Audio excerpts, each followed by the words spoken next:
Okay, hello everybody, and welcome to week number 6. Can you believe it? Week number 6 of the Google Educators Group for the DC metro area. Wanted to give a huge shout out to everyone tuning in, and a huge shout out to our panel for today. We're going to be discussing Edmodo, so we're just going to go down the line. I guess we'll start on my left, which is your right, with Alicia. Could you please tell us a little bit about yourself and how your experiences with Edmodo?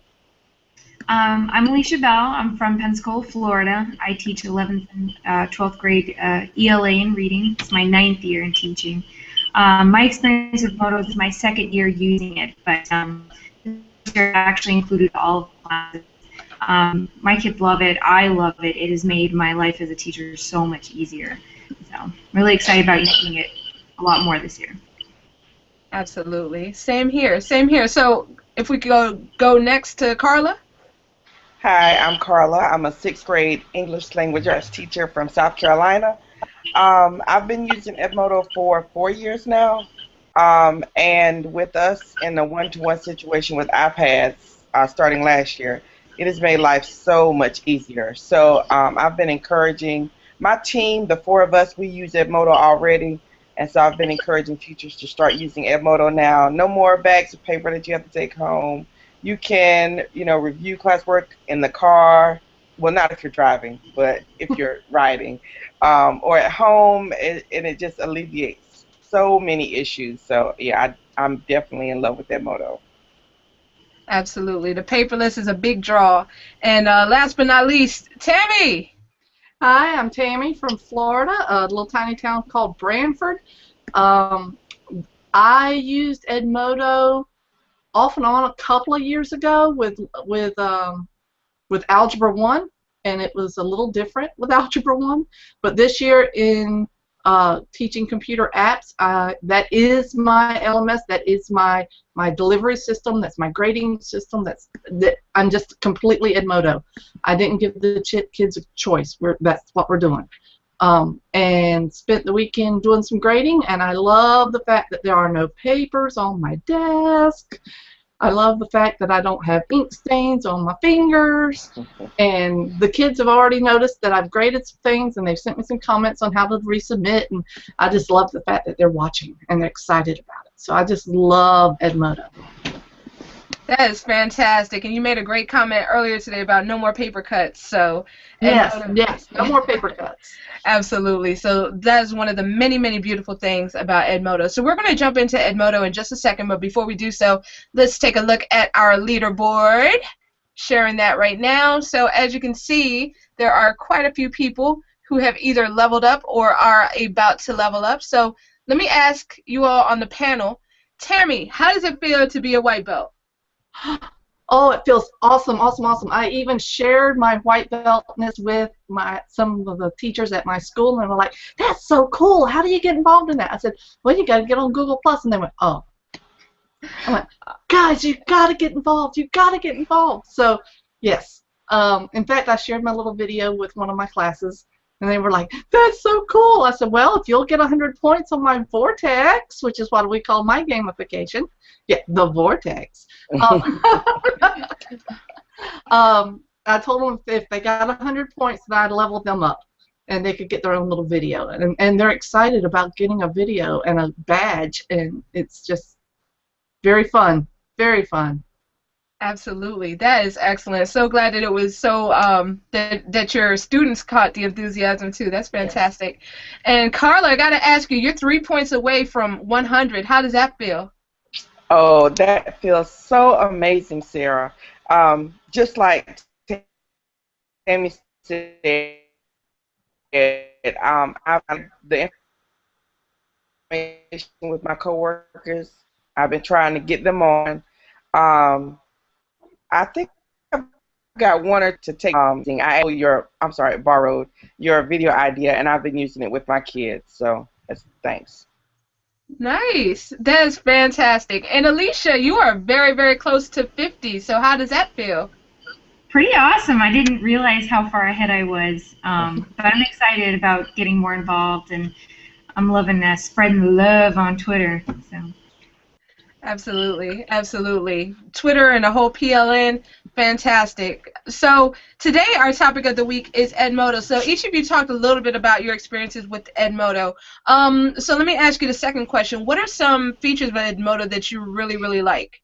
I guess we'll start with, let me see, we just went, so let's start with Alicia again.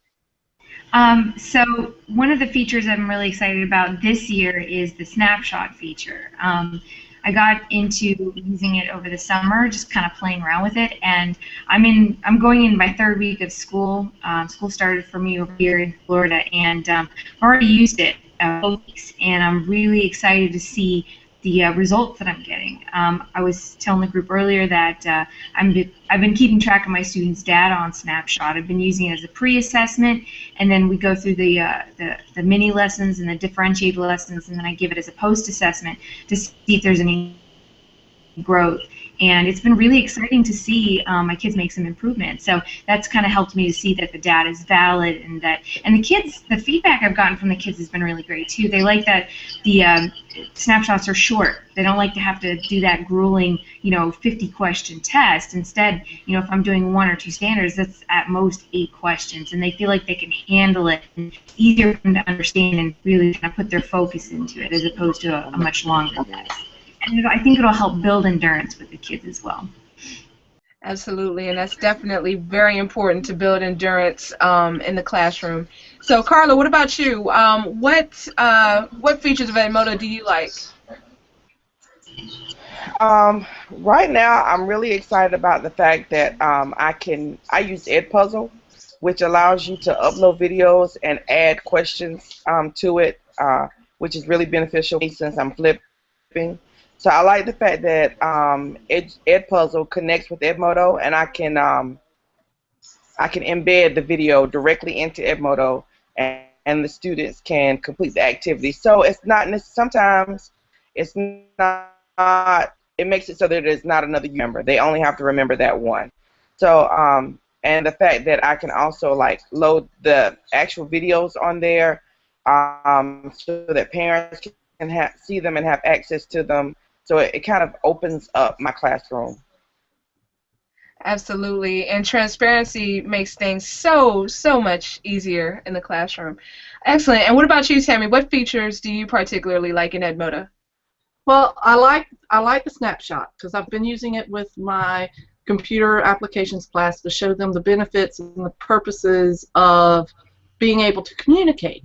But I'm starting to get into the badges with the kids. Since we're gamifying the behavior, I'm starting to get into the badges, and that's going to be one of their level up lessons, is they get a specific badge. And so my gaming class is starting this next week, is going to help me design some of the badges so that they have that ownership of them. So very excited about that. Oh, that is exciting. It's always exciting when the kids get to help plan the lesson and help to have some ownership of the classroom. That is fantastic. So the next question for the panel would be about some good apps, because I started using Edmodo approximately 2 years ago, and it wasn't until I joined the Edmodo Ambassadors Program that I learned about all the different things that you could do with it in terms of apps and things of that nature. I know that we all touched on Snapshot. Carla touched on Edpuzzle. Are there any other good apps that you guys know of that teachers should know about on Edmodo? And anyone, feel free to jump in.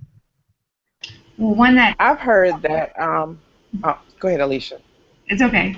One of the ones that I'm going to be using pretty heavily this year, and I just started last week, is Curriculate. Being an ELA teacher, one of the things I really like is that I can kind of do guided discussion and guided questioning with the students through the Curriculate app. Kids tried it for the first time last week, because it kind of forced them to stop and think about the text and what they were looking at before they continued on.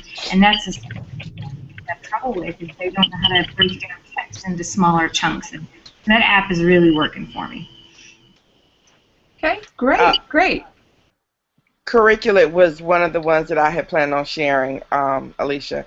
And then also No Red Ink, which is really helpful for students with, for grammar. So that's another one that I plan on definitely using a lot this year. Yeah. The one I'm hoping to use soon is Code Monkey. I really like what I can do with it at home. We haven't gotten it unblocked through the district yet, so I'm hoping that we'll get that unblocked so that we can use that. But one of the other things I was going to share, I don't know why I forgot. One of the things I like about Edmodo is today one of the classes I'm teaching is basically Microsoft Office. And so I like the fact that I don't have to download and save every file. I can just annotate. And so it gives me a quick check of what's there. And I don't have to have 17,000 files on my system. I can just open it, annotate, close it up. So I like that feature. Absolutely, so many great features in Edmodo, and I was cheering when Carla talked about No Red Ink, because we tried that for the very first time with my students on, I want to say, Thursday, and they really liked it because all of the different all of the different sentences and stuff were based around their interests. So that was really, really cool. They were able to go in and select what they liked, and it was more fun that way for them. And I see that we have Al is trying to get in. So if Al joins in, then we will be very, very happy to have him. Let me see. And if not, then definitely we'll try to get you in the Boxer group. Al, come join us in the Boxer group. Yes. But okay, so we have an array of best practices for Edmodo. So does anybody have any Edmodo tips or tricks that would possibly benefit people who are just starting out with Edmodo that you've discovered along the way? I think it's important to probably choose one thing that you want the students to do as you get acclimated to using it. So if you want to use it for uploading and sharing documents for the children, let that be a thing. Or for me, I think it was like quizzes, online quizzes and assessments. Choose one thing and get the hang of it, and then go to the next. And that way, the children nor you are overwhelmed. Great one. That's a great one. Anybody else? I think for me, excuse me. Go ahead, Alicia. One of the things I started doing at the end of the school year last year, and that I started doing this year, is the small group feature on Edmodo.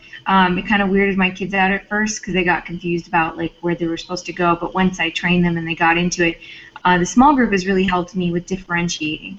So, for example, if I'm doing some work on central idea, I put the kids in two different groups. I had a mastery group, kids who had mastered it, and so I can give them a separate assignment to work on that enriches them. And then I have a different group of kids who they need what I call the level up group. They need some extra help to level up to mastery. So I've got a separate assignment that I do with them as a small group. So when the kids come in, it's kind of like a flipped classroom model where they come in, they log straight into Edmodo, and then they go straight into their small group so that only the kids that are in that group see that assignment and they know exactly what they're supposed to do, and that's kind of helped me with group management as well. So, and that's one feature I didn't really realize was going to help me with differentiate until I started playing around with it. But it's really helped out, and the kids like it too, because then they know, these are some people I can work with, because they can see their list. That's fantastic. That's fantastic. Tammy, were you about to say something as well? Uh-oh, she might have frozen, but if she comes back, then we'll ask her for her take. But okay, so just switching gears for a quick second, just to talk about the different challenges of the week. So if you have not already done so, then the challenges from last week are still up there. They've just gone down a point. But there are new challenges for this week. One being to recommend an Edmodo app in the group. You can do so either through a blog post or a video or what have you. Just be creative. Also, there's Edmodo chat every Thursday at 7 p.m. Eastern Standard Time. So if you are to join Edmodo chat, and we check the store, if I would see you there, then that's 5 points for you right there. And also, another thing that can earn you 5 points is to post a link to your Edmodo profile so that other people can connect with you. So those are 3 quick ways to get 5 points this week. So Tammy, we see you're back. So what were you about to say about your tips and tricks for Edmodo? One of my tips is that when you first start, go ahead and turn off the chat feature because the kids want to do the hi, hey, and then I had a row of V's, and a row of H's, and a row of Z's, and so they're not used to it so they get super excited when they first start. So I just turn that off, and that's gonna be one of the things they can level up and earn. Ooh, I like that. They get to level up and earn that privilege. That is fantastic. That is fantastic. I'm sorry, what were you about to say? That's a really great idea because I had the same problem when I taught the kids how to use Edmodo. In fact, I always tell my for using it for the first time, make sure that you switch it to read only so that they can't all post because you're gonna get, and I teach high schoolers, so they're all like, hey, turn up. Yeah. And I'm like, okay, guys, this isn't Facebook, so let's keep it academic. That's hilarious. I was cracking up when you said that they said turn up. That's too funny. Yeah. We also created a playground, which is separate from our academic classes for that type of thing, just so they can have a way to communicate with each other. And we just the rules are like from 8 o'clock to 3:20. The playground is off limits. But if you have questions about like homework or assignments after school when you get home, or you want to send a message to us, then that's the way to do it in that space. Ooh. Oh yeah. I like that idea. That is fantastic. I like that a lot too. And what I had to do with my kids, like my kids love Edmodo, like last year particularly, but I was getting Edmodo messages at like 2 o'clock in the morning. And I was just like, okay, these will be the Edmodo hours. You can expect a response between this time and this time, but after that, then hey, I gotta sleep too. We're all human, so as long as they knew that. So now, let me see. This is going by super fast today, but let's go ahead and see who's going to win the Voxer Lottery. So, good luck to everybody. Let me share my screen with you guys. Voxer Lottery. All right. So, taking all these names, copying them, pasting them in the random picker. So, here we go. And as you can see, there's some entries that are in here twice. That's okay. Your name only gets taken out when you win, Miss Carla.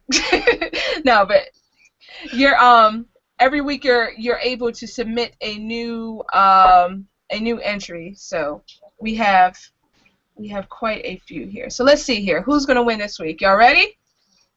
Can you feel the tension? All right, let's do this.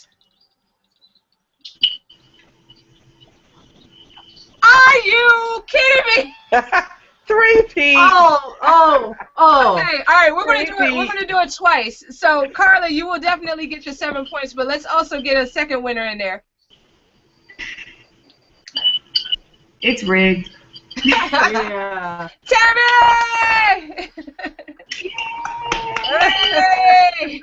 Congratulations to the both of you. So you will both get your 7 points for this week. Oh, that means I'm at my 100. Oh yeah, you're at your 100. So the prizes to be shipped out, they're currently in production. Didn't expect anybody to get there so quickly, but yeah, you'll definitely get yours as soon as they ship to me. Then it'll ship to you. So yeah. All right. Fantastic. So I'm sorry. Somebody said something. Was it cut off? Carla. 3P. 3P. That's a what do they call it in bowling? The turkey or something? Oh, yeah. That's fantastic. In baseball, you're out of here, babe. That is too funny. Oh man. But do y'all have anything to say? Any concluding comments about Edmodo? Yes. Wait a minute. I lost it. Oh, okay. Come back. All right. Oh, I know what I was going to say. One of the things that I started last year, because 6th graders really aren't supposed to be on social media, but I have a couple of 6th graders who will be like 42 in a couple of months because, they up their age. So, but for those parents who don't allow their children to be on social media, like I do it on both Facebook and Edmodo. We do like a a weekly question of the day, or a weekly question, or a way that, whatever we're talking about, I'll post the question. The first person that gets it right, they get bonus points. So that keeps them engaged in Edmodo, and make sure that they utilize it even when they're home. So that's another idea to throw out as a way to keep students engaged and participating. The biggest con that I've found in the whole thing so far is here at the beginning of the year, the schedules are very fluid, and kids have already been working, and it's very difficult to transfer a student from one class to another without having to manually enter everything again. Right. And so if we have Edmodo people listening, that would be really nice if we could have some sort of transfer within a class or within a group, from a group to group, as long as it's the same teacher controlling it. That would be a sweet upgrade. And a question bank. Yes. And a question bank. A way for students to retake assignments or assessments without having to delete them out. Yes. So let the Edmodo gods know that, Sarah. Okay. Definitely we'll put this back out on Twitter with the hashtag, so hopefully they'll see. So Alicia, what about you? Well, I'm still waiting for them to do the whole letting teachers award other teachers with badges, because one of the things I'm doing this year is using Edmodo for our professional learning community. I teach 2 different courses. I have English and I have reading, so I'm in 2 different PLCs, and I'm wanting to gamify the PLCs this year, but I can't award badges because teachers can't award other teachers badges. So I'm hoping they'll fix that anytime soon. But the other thing I was going to recommend to anybody who's new to Edmodo is just do some kind of parent letter, or send out some parent information, but also have the students do like a code of conduct, because in high school especially I had to deal with that. Students were abusing it, and I moderated posts, but they still found ways to kind of get around the rules, and having that code of conduct in place helped out when I had to deal with any kind of behavior issues. But it also kind of set the tone for the kids in the very beginning that Edmodo is a place for academic learning. It's not, it's not Facebook. It's not a place to hang out. And Carla, I'm glad you mentioned that that playground idea. That was kind of a cool idea. I'm going to totally steal that one. But I recommend teachers start using it not just for their classrooms, but explore it with other teachers. Like I'm doing the PLC, because we have a lot of teachers who are really anxious about using new technology, mostly because they don't know how to use it. So if we model it for them in in an educational setting, as far as like teachers using it with other teachers, they might get more comfortable with it, and they might actually start using it in the classroom. Even if they don't have one-to-one, or they don't have any computers in their classroom, they can still find ways to use it for simple things, like you guys mentioned, like taking quizzes, a place to upload files, or students to do makeup work. Because last year, that's how it started for me. It was just a place for me to put all the assignments, because I got tired of keeping up with the makeup work folder in the back of the room. So I said, it's on Edmodo. It's on Edmodo. Stop asking me for it. It's on Edmodo. And just make it simple. Like Carla said, just start it easy, do one thing at a time. But encourage other teachers to play around with it. It's awesome. You can't lose Edmodo. It's great. That's fantastic. Yeah, Edmodo is such a wonderful tool. Can't speak about its benefits enough. But yeah, I wanted to really thank the panel for sharing your experiences and sharing all your great ideas. It was a fantastic discussion, and thank you to our viewers as well. See you down there in the corner. All right. So everybody have a fantastic week, and we'll be back next week. Probably a slightly different time, if that's all right with everybody, but we'll hash it all out. Okay, but y'all take care, and thanks for joining. Bye, guys.